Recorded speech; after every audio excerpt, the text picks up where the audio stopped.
আমি স্পষ্ট যেন শুনতে পাচ্ছি কবর আমাকে বলছে, হে ওমর ইবনে আব্দুল আজিজ, তোর স্বজনের সকলকেই আমি হাড্ডি চামড়া গোশত চোখ নাক কান একটা একটা অঙ্গ খুলে খুলে মাটির সাথে মিশায় দিছি। আপনি বুঝেন নাই? বাবাদেরকে বলি, বাবারা সন্তানকে ফিরান, সন্তানকে ফিরান, ছেলে মেয়েকে ফিরান, স্ত্রী পরিজনকে ফিরান। আখিরাতের ভাবনা।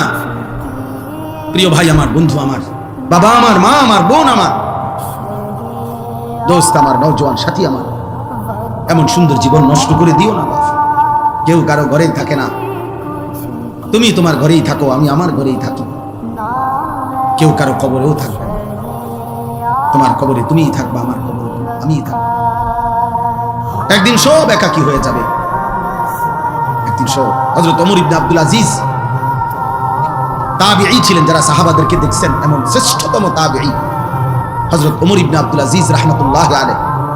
উনি মাঝে মাঝে কবরস্থানে, ওনার আত্মীয় স্বজনের কবর যেখানে ছিল, পারিবারিক কবরস্থানে যাইতেন আর কবরকে ডাক দিতেন।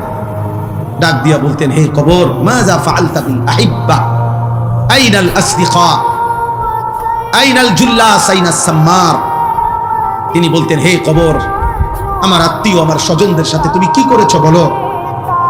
তিনি বলতেন, আমার বন্ধুরা কোথায় কবর, আমার চাচারে কি করছো কবর, আমার বাপেরে কি করছো বলো, আমার জ্যাঠাতো ভাইরে কবর তুমি কি করেছো বলো, তোমার কাছে রেখে গেছিলাম, তোমার কবরে শোয়া গেছিলাম, আজ বলো তুমি কবর। আমার আত্মীয়দের সাথে, আমার স্বজনদের সাথে, আমার বন্ধুদের সাথে, যাদের সাথে আমি গল্প করতাম, যাদের সাথে আমি বন্ধুত্ব ছিল, তোমার কাছেই তো রেখে গেছিলাম, তুমি তাদের সাথে কি আচরণ করেছো। মাযা ফাআলতা।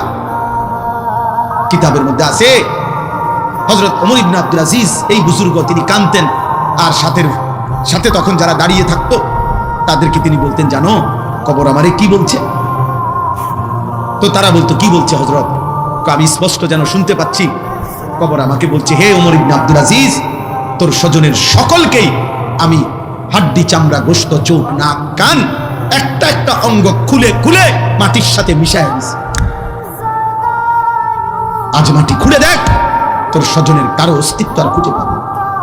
আমি মাটি সমান করে দিছি, আমার মাটি আমি মিশায় ফেলছি, কারণ আমি মানুষ তো মাটিরই তৈরি, এজন্য আমার মাটি আমি রেজা রেজা করি।